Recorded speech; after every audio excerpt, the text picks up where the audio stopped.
ஆண்டவர் இயேசுவில் என் அருமை சகோதரர்களே, சகோதரிகளே, மாதா தொலைக்காட்சியின் இனிய நேயர்களே, உங்கள் ஒவ்வொருவருக்கும் இன்று நாம் கொண்டாடுகின்ற இருபெரும் விழாக்கள். ஒன்று திருக்குடும்ப பெருவிழா, மாசில்லா குழந்தைகள் திருவிழா.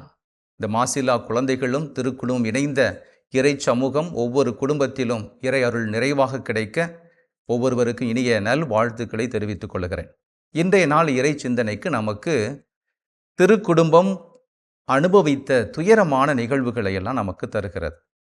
தொடக்க இயேசுவினுடைய பிறப்புக்கு முன்பாக இருக்கக்கூடிய நிகழ்வுகள், மகிழ்ச்சியும் துயரமும் கலந்து இருக்கக்கூடிய நிகழ்வுகள். இயேசு பிறப்புக்கு அடுத்து வரக்கூடிய இந்த குறிப்பிடத்தக்க நிகழ்வு மழலை இயேசுவினுடைய துயரமான பாடுகளை, இளம் பிஞ்சு வயதிலேயே அவர் பாட்ட பாடுகளை நமக்கு நினைவூட்டுகிறது. கனவிலே எச்சரிக்கப்பட்டு யோசேப்பு தாயையும் குழந்தையும் அழைத்து கொண்டு பெத்லகேமிலிருந்து பிறந்த இயேசு பாலன் பிறந்த பெத்லகேமிலிருந்து எகிப்திற்கு செல்கிறார்கள். மீண்டும் எகிப்திலே அவர் கனவிலே அறிவுறுத்தப்பட்டு அவர் யூதயா நாட்டுக்கு வருகிறார். இஸ்ரேல் நாட்டினுடைய யூதயா பகுதிக்கு வருகிறார். அங்கு செல்ல வேண்டாம் என அறிவுறுத்தப்பட்டு கடைசியில் கலிலேயாவில் வந்து குடியேறுகிறார்கள். எனவே அவர் கலிலேயன் என்று அழைக்கப்பட்டார். நாசரேத்து ஊரிலே வளர்கிறார். எனவே கலிலேயாவினுடைய நாசரேத்து ஊரில் அவர் கலிலேயன், நஸ்ரேயன் என்று அழைக்கப்படுகிறார் என்று நாம் விவிலியத்திலே அறிகிறோம். இன்றைய நிகழ்வு இயேசுவினுடைய பிறப்பின் இந்த பாடுகளின், இளைய வயது பாடுகளினுடைய நிகழ்வுகள் எல்லாம் இறை திருவுளத்தை முழுமையாக யோசேப்பு அறிந்து கொண்டார், உணர்ந்து கொண்டார். தாழ்ச்சியான உள்ளத்தோடு அதற்கு செவிமடுத்தார், பணிந்து ஏற்றுக்கொண்டார் என்ற பல படிநிலைகளில் நமக்கு அறநெறி கருத்துக்களை சொல்கிறது. இறை திருவுளத்திற்கு பணிவதும் ஏற்றுக்கொள்வதும் ஒரு நீதிமான், நேர்மையாளனுடைய வரையறையாக, அடையாளமாக யோசேப்பு அங்கு இருக்கிறார்.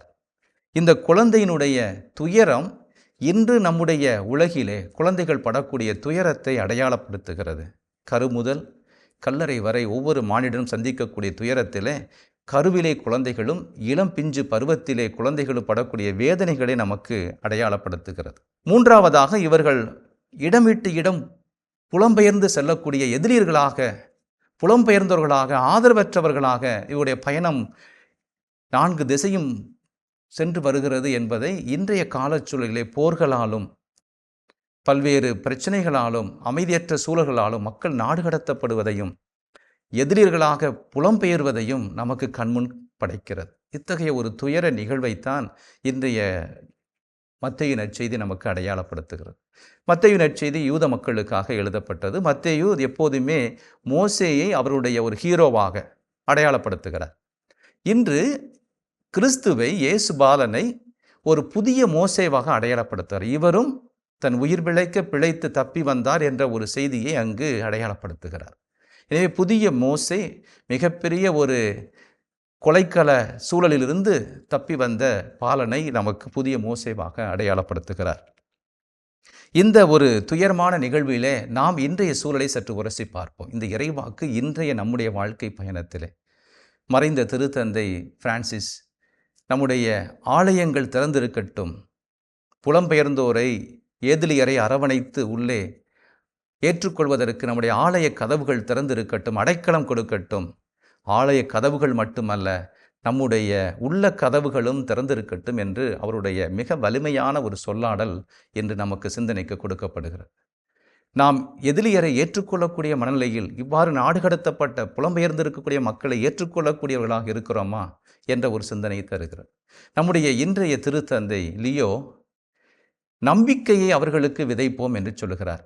அண்மையிலே அவர் இந்த வத்திக்கான் வெளியுறவுத்துறையில் இருக்கக்கூடிய மக்களை, பணியாளர்களை சந்திக்கிறார்.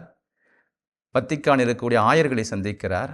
அப்போது சொல்லுகிறார், நாம் இந்த மக்களிடம் சென்று நம்பிக்கையை விதைக்கக்கூடியவர்களாக, எதிரியர்கள், புலம்பெயர்ந்தோர், முதியவர்கள், குழந்தைகள், இவர்கள் மத்தியிலே நம்பிக்கையை விதைக்கக்கூடியவர்களாக இருப்போம் என்று அறிவுறுத்துகிறார். இதே செய்தியைத்தான் இந்த குழந்தை இயேசு பாலனும் இந்த திருக்குடும்ப கதாமாந்தர்களும் நமக்கு சொல்லுகிறார்கள்.